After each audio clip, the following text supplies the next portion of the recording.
Hã? Onde eu estou? Aqui era a porta da minha casa. Hã? Que chão estranho. Isso é tudo tá estranho. Hã? Um portal.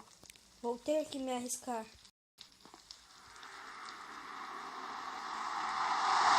Ah, tá ficando tudo roxo. Socorro. Ai! Socorro! Ai! Ai, socorro, tá tudo branco. Ai! Ai. Um baú.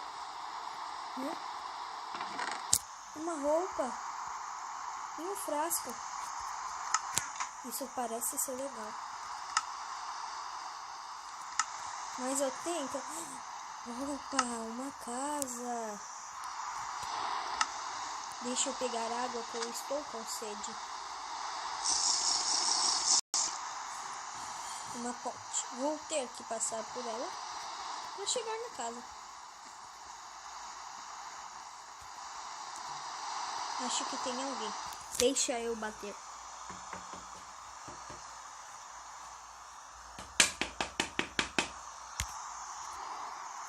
Alguém em casa? Não tem ninguém. Acho que eu vou entrar. Mas vou entrar bem de fininho. Vou vir aqui e ver se tem alguma coisa. Fornalhas. Parece ser uma cozinha. Comida. Não estou precisando nesse momento.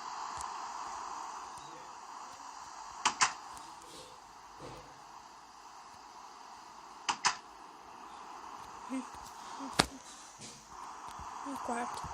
É o que eu mais precisava. Eu tô com muito sono. Baús. O que é isso? Armaduras. Quer dizer que tem alguma coisa por perto. Mas é melhor eu pegar.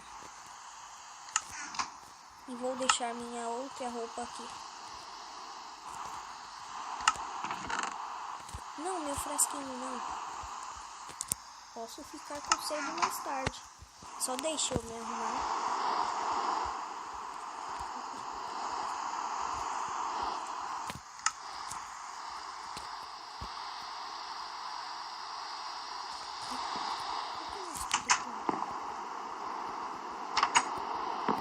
Acho que vou dormir.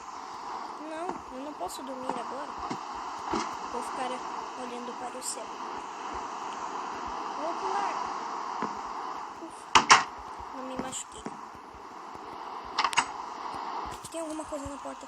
Se esconde. Ai. Mas eu tenho que encontrar minha família e voltar para casa.